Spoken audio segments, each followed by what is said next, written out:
Salut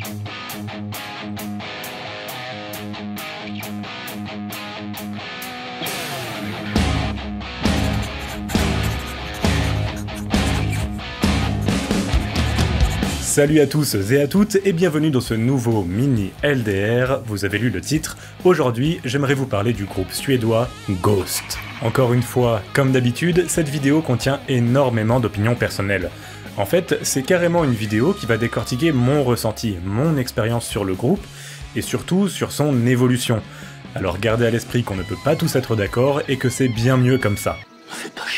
En tout cas, j'attends vos retours et surtout vos avis sur Ghost en commentaire. Bref, il me semble que c'est la première fois qu'on parle d'un groupe de métal sur la chaîne. Alors Ghost, c'est pas vraiment du métal, hein. J'ai jamais vu un poseur pareil. Et je vous avais dit qu'on serait pas tous d'accord. Mais va bien ta mère quand même. Bref, premièrement, je vais vous raconter ma découverte de ce groupe mystérieux et de son concept. Ensuite, nous allons brièvement nous plonger dans son histoire, pour finir vers son évolution et ce que j'en pense. Et on va, encore une fois, à l'image de ma vidéo sur Marilyn Manson, essayer de comprendre le message, la démarche, le concept de ce groupe d'apparence satanique. Est-ce que c'est nécessaire? Est-ce que c'est crédible? Est-ce que ça va trop loin? Ou au contraire, pas assez? Et d'ailleurs, si vous ne me suivez pas encore sur Instagram, eh bien faites-le, je vous demande souvent votre avis pour des sujets de vidéos, des miniatures, et je poste aussi toutes les pépites et des shorts exclusifs à la plateforme. Mesdames, mesdemoiselles, messieurs, je vous invite à plonger avec moi dans le clergé le plus sombre, le plus mystérieux, le plus terrifiant, mais paradoxalement, le plus amusant.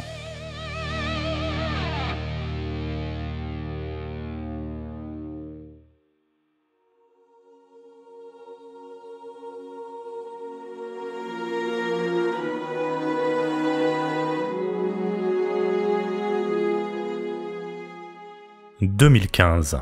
En traînant sur Facebook, je tombe sur un article d'un journal musical avec cette photo. Il n'en fallait pas plus pour tiquer ma jeune curiosité. Finalement, je ne m'attendais pas à grand chose. Ce journal, plutôt axé métal, avait pour habitude de partager toutes sortes de genres, du heavy metal, que j'affectionnais tout particulièrement, au grindcore, qui m'intéressait déjà moins. Alors, je décide de taper ce simple terme sur Google. Ghost. D'abord fasciné par cette esthétique travaillée, mystérieusement occulte et bizarrement attirante, je me mets en tête que cette dernière me plaira plus que leur musique, que je devinais alors trop violente pour moi. Et quelle ne fut pas ma surprise.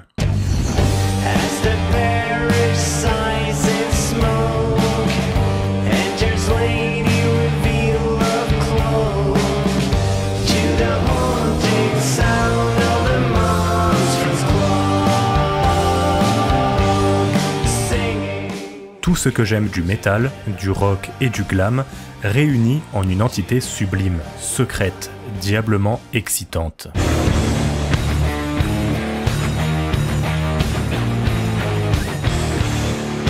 Les riffs sont lourds, inquiétants, les instruments marchent inéluctablement vers l'enfer en tenant fermement mon jeune bras d'adolescent, se questionnant sur sa chrétienté et ses goûts musicaux. Mais cette voix, que j'imaginais gutturale et violente, se trouve être d'une douceur rare, complétant ainsi mon chemin vers les abysses.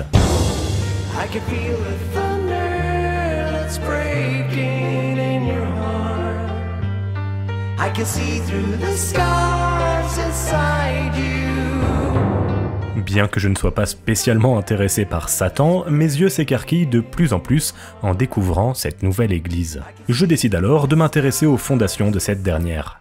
Une chose est sûre, je veux en être et remercier ce pape des ténèbres pour ce qu'il vient de me donner. Mais à ma grande et bonne surprise, je n'ai pas pu trouver le créateur de cette étrange secte, dont je fais déjà partie après seulement quelques dizaines de minutes d'écoute. Bien cachés derrière leur masque, les chefs de cette congrégation restent insaisissables.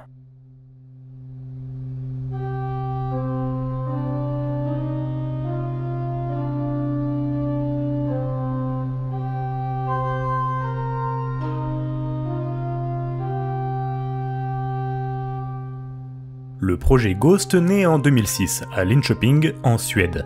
Le groupe, mystérieux et très discret sur sa véritable identité, est composé d'un certain Papa Emeritus et d'un groupe de musiciens masqués appelés les Nameless Ghouls. C'est en 2010 que sortira Opus Eponymus. Cet ouvrage se caractérise par des titres débutant par des riffs de métal plutôt imposants, pour au final devenir des titres relativement sages.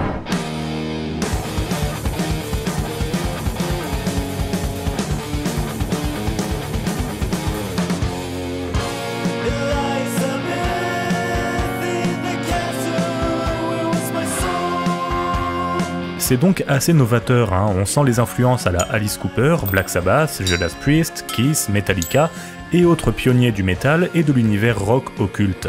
Mais aussi quelques traces d'ABBA, grande star du pays, et même une touche de Bowie dans la vocalisation. Bref, dès 2011, Ghost trouve un admirateur du nom de James Hetfield, le papa de Metallica, qui arbore fièrement un t-shirt du groupe. Ghost? Yeah. But you sent them an email, didn't you? I'm in the fan club. Yeah. No, I had no idea what they looked like until I saw the video. Oh, I heard their music first and thought it was very great. Very unique, very melodic, a breath of fresh air for metal. And it reminded me of 70s kind of rock that I liked as well. Après de nombreux concerts, c'est une scène marquante qui va se dérouler à Linköping. Le sacre d'un nouveau pape émérite, le second.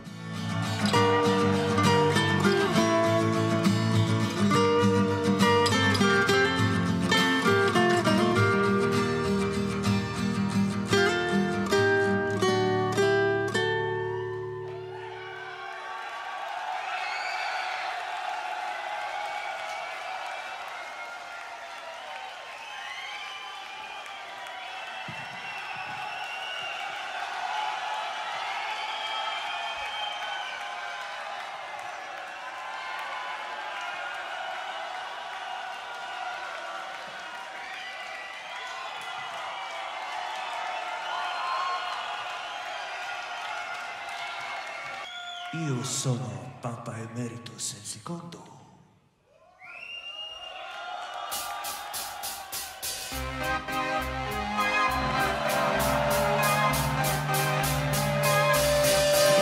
Ce rituel marque la seconde ère du groupe, factualisée par un nouvel album, Infestissumam, en 2013. On comprend alors qu'il y a du lore, une histoire derrière ce groupe. Il y a de vrais personnages, une hiérarchie qui avance vers un but précis. Alors que la critique le considère comme encore moins orienté métal que le premier album, j'y trouve une catharsis bien plus jouissive. Et personnellement, elle me fait taper fort du pied. Je trouve personnellement que l'identité de Ghost trouve tout son sens dans ce son.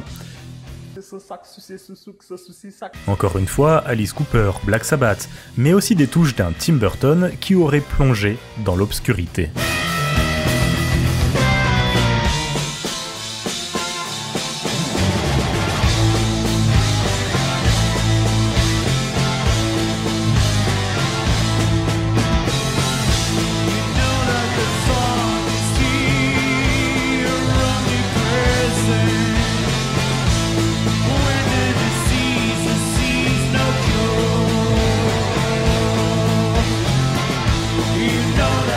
Je me sens happé par Monstrous Clock, je me retrouve à prier Satan avec Year Zero, et j'ai envie de rouler à 200 km en ville avec Goulet Zombie Queen. Alors, c'est un avis peu orthodoxe, mais je trouve que cet album, comme d'autres avant et après lui, montre que le métal n'est pas qu'un son. C'est aussi un état d'esprit, une façon particulière de ressentir la musique qui déglingue toutes les étiquettes qu'on voudrait lui coller. En écoutant cet album, je serre les dents en souriant. Et c'est tout ce que je recherche.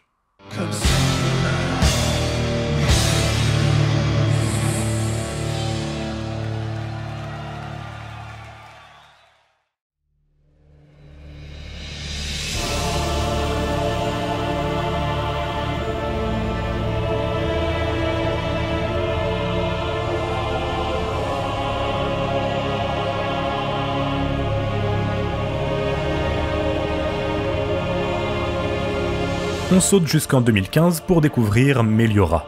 Encore une fois, le groupe désormais plutôt bien installé instaure un nouveau pape, Papa Emeritus III.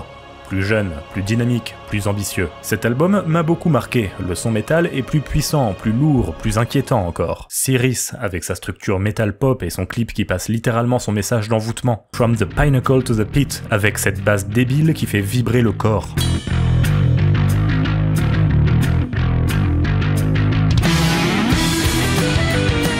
En passant par He's, une ballade diablement sentimentale, surprenante, mais toujours cohérente avec l'esprit Ghost.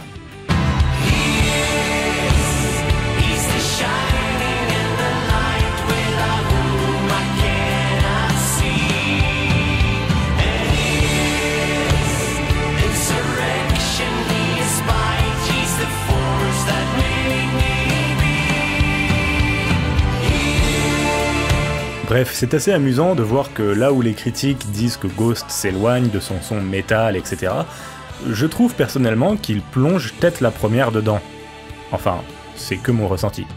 C'est un immense succès pour Ghost qui trouve une notoriété internationale, notamment en France, où ils se produiront au Hellfest et dans de nombreuses villes. Ils obtiendront même le Grammy Award du meilleur album rock metal de 2015. Now, go party! Good night.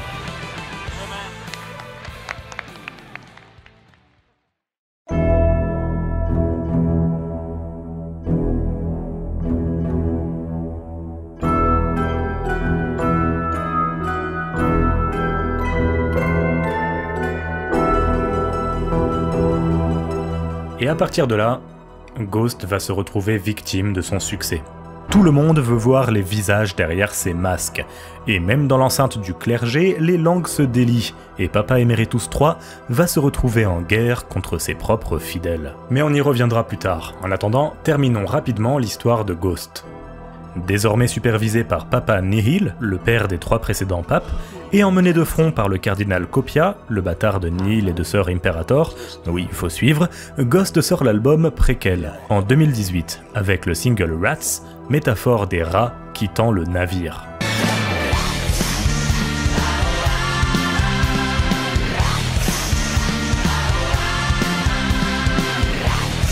Bon, et pour être honnête, c'est là que j'ai décroché. Les identités étant dévoilées, couplées à ce son complètement 80s, a en quelque sorte détruit mon mythe diabolique. Je trouve le son trop doux, trop sage, trop lisse. Les guitares, autrefois violentes, se placent désormais en arrière-plan pour construire des morceaux vraiment pop.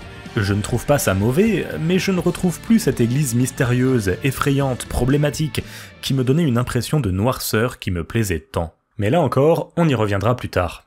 Le lore, par contre, comme vous le voyez, est de plus en plus détaillé, mis en scène, notamment avec ses courts-métrages publiés sur YouTube.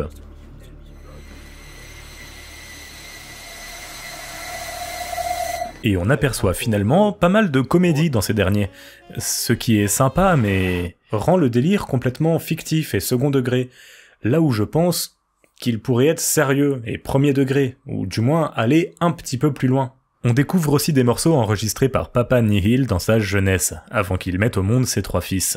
Bref, en mars 2020, Papa Nihil meurt sur scène et est donc remplacé par l'unique descendant, le cardinal Copia, qui devient officiellement Papa Emeritus IV.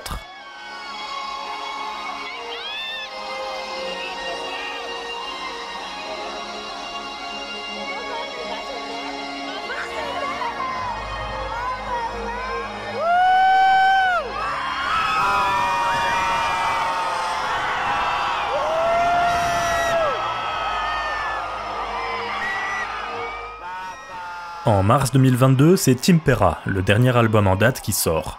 Le thème porte sur les empires décadents et plus précisément sur l'Égypte antique et ses grands acteurs comme Césarion, fils de Jules César et de Cléopâtre. Et là, pour moi, c'est le coup fatal. Je ne reconnais plus mon Ghost. On dirait plus Scorpion que Black Sabbath. Et j'aime bien Scorpion, hein, c'est sympa, mais je ne serre pas autant les dents, En fait, je trouve que le son est sympatoche. Et je n'ai pas envie de trouver le son de Ghost sympatoche.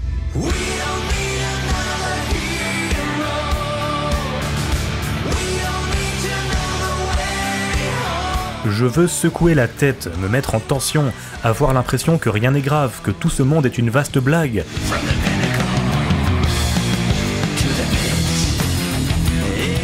succomber à la facilité de Satan l'espace d'une écoute d'album, afin de purger un instant tous les problèmes du quotidien. Car même si on parle beaucoup du son de Ghost, les paroles sont aussi très amusantes. Et oui, c'est évidemment bourré de critiques, de scepticisme, de nihilisme, de pessimisme, mais toujours avec une touche de satire, presque humoristique. Ici, je me surprends à écouter Impera d'une oreille passive, et je n'ai pas grand chose à dire dessus. Sans parler de la DA de ce dernier album qui me laisse complètement inerte.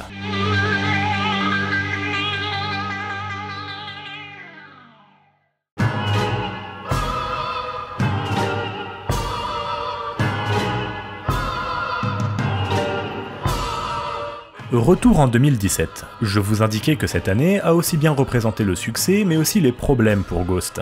Et souvent, vous le savez si vous suivez la chaîne, les deux sont indissociables. En effet, pour un anonyme ou une entité non identifiée, il est très difficile de garder son mystère lorsque des centaines de milliers de personnes vous suivent, vous admirent, et à l'heure d'internet, débattent entre elles pour percer ce secret. Et c'est normal, hein, c'est complètement humain. Parfois, on sait qu'il vaudrait mieux ne pas savoir, mais on a aussi besoin de savoir qui se cache derrière les choses qu'on aime. Je me souviens qu'en 2015, quand j'ai découvert Ghost avec la sortie de Meliora, il y avait déjà des spéculations quant à qui se cachait derrière Papa Emeritus, et certaines se sont avérées être justes. En avril 2017, les premiers membres de Ghost, donc les Nameless Ghouls, se sont lancés dans une action en justice contre le cerveau du groupe, affirmant qu'ils avaient été sous-payés et qu'ils n'avaient pas reçu leur part équitable des bénéfices. D'après eux, leur travail n'a pas été assez reconnu et rémunéré par le leader, qui lui affirme au tribunal que les musiciens n'étaient pas du tout des membres du groupe à part entière, mais des salariés payés pour jouer, et rien d'autre. Toujours d'après lui, ces musiciens de session ont signé un contrat en ce sens. Mais avec la notoriété du groupe, ces derniers se sont considérés comme sous-traités et ont jugé que leur contrat ne reflétait pas la réalité du travail qu'ils abattaient au sein du groupe. Cependant, le tribunal suédois a tranché en faveur du leader. Selon lui, les membres étaient bel et bien des musiciens de session, qui ont été payés justement pour leur travail. Un appel a été déclenché, puis une solution à l'amiable a été trouvée. Bref, ce leader s'est donc vite démené pour trouver une nouvelle équipe afin de remonter ce projet, qui s'avère finalement être un projet solo, pensé et imaginé par une seule personne. Et c'est là que ça devient intéressant, mais aussi un peu inquiétant.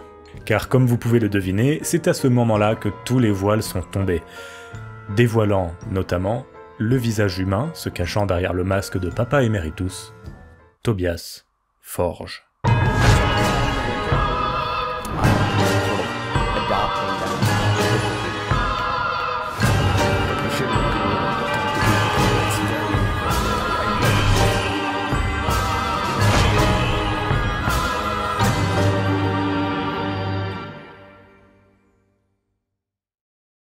À visage découvert, le diable n'effraie plus. Je vous le disais, c'est tout le travail post-procès de Ghost qui m'a laissé sur le carreau. Ce n'est même pas forcément dû à ce voile levé à cause de cette affaire, mais la musique, la direction artistique, les choix faits par cet artiste capitaine de son vaisseau d'idées, me laissent désormais de marbre. Et en fait, à part le son qui me parle moins et cette envie d'être plus loufoque et moins premier degré, je n'ai pas grand chose de plus à dire. Plus précisément, je ne veux pas supposer des choses qui peuvent être fausses. Je me suis dit qu'à la suite de ce procès, Tobias Forge a peut-être pris peur et a choisi de devenir plus populaire, afin de ne pas prendre de risques qui pourraient porter atteinte à la notoriété de son bébé, Ghost. Mais peut-être aussi que même s'il n'y avait pas eu de procès, Ghost aurait pris la même direction. Et désormais, je penche plutôt vers cette seconde option. En regardant cette super interview de John Weigel pour Rolling Stone, on découvre un Tobias Forge sous un autre jour. C'est un artiste sensé, lettré, bien élevé, sensible, impulsif dans la création, qui ne fait que s'amuser et approfondir sa passion, qui est écrire de la musique. Quand on lui parle du nouveau son de Ghost, il rétorque que des nouvelles collaborations avec d'autres compositeurs, auteurs et musiciens l'inspirent toujours d'une nouvelle manière. I like writing on my own as well, but it's it's kind of like an American Pie, you know. If you play ping pong, you sometimes you want to have someone like returning the ball, right? It's like banging a tennis ball against a brick wall, which can be fun. What you want is you want a partner to return the ball. Do you want a partner? Yeah. La découverte perpétuelle de ses capacités vocales et instrumentales le pousse à essayer des choses et à rendre hommage à toutes ses influences, qui vont de Blondie à du black metal. De plus, j'aimerais citer ce post Reddit d'une personne qui part de ce postulat.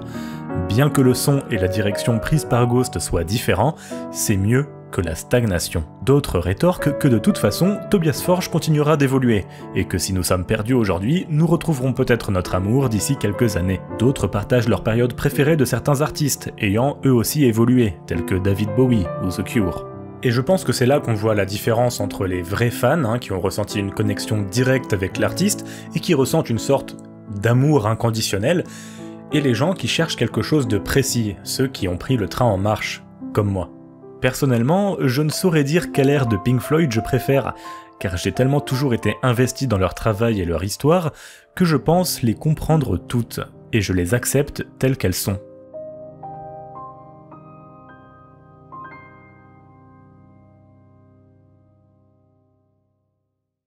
Voilà ce que je pense. Et encore une fois, c'est tout à fait personnel. Autrefois, leur musique m'a sorti de ma zone de confort pour me faire découvrir des abysses dont j'ignorais l'existence. Cette tension palpable me faisait écouter à plein volume ces morceaux que je ne trouvais nulle part ailleurs, la flamme satanique à l'œil. Aujourd'hui, leur musique m'est moins familière, moins reconnaissable, moins unique. Autrefois, je voyais en Papa Emeritus un personnage que j'aimais imaginer réel, cinématographique, véritable représentant de l'Antéchrist. Je voulais en voir plus de lui, mais c'est dans le fait d'en voir peu que résidait en fait la magie. Aujourd'hui, je vois Tobias Forge comme un super artiste, vraiment très admirable, travailleur, débordant d'idées, mais je l'admire comme j'admire beaucoup d'autres artistes, et malgré le fait qu'il essaye de continuer ce lore autour de Ghost et de ce clergé, je ne peux pas m'empêcher d'imaginer la tenue de Papa Emeritus ainsi que le masque bien rangé dans une valise sous son lit en attendant le prochain concert.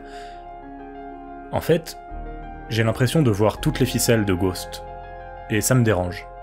Je vois donc que c'est un délire très personnel à son créateur. Comme je le disais, quand je vois les courts-métrages de Ghost, je m'attends à une ambiance lourde, tragique, d'un clergé recherchant à répandre la parole de Satan par tous les moyens. Mais je vois quelque chose de drôle, fait pour le second degré, pour se moquer gentiment des institutions religieuses. À l'inverse de Marilyn Manson qu'on a déjà traité, je trouve que Ghost n'est pas allé assez loin dans son message.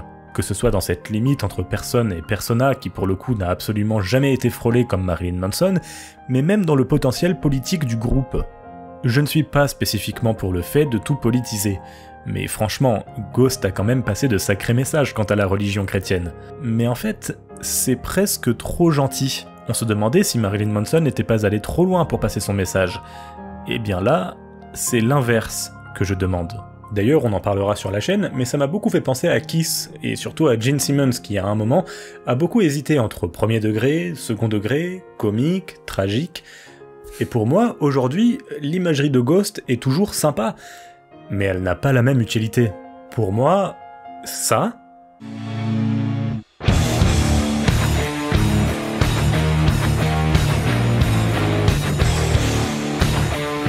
ne représente pas du tout ça.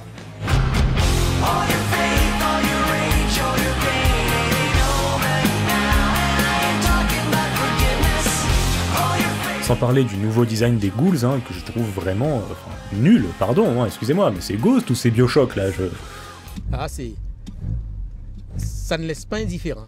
C'est pas bien. Oh putain. Mais c'est vraiment mon avis, car au final, je crois que Ghost n'a jamais été destiné à être premier degré. C'est pleinement inscrit dans un concept glam, dont on a fait une vidéo que vous pouvez retrouver ici. Comme je le disais, cette affaire légale a dû lever le voile sur ce mystère, c'est logique.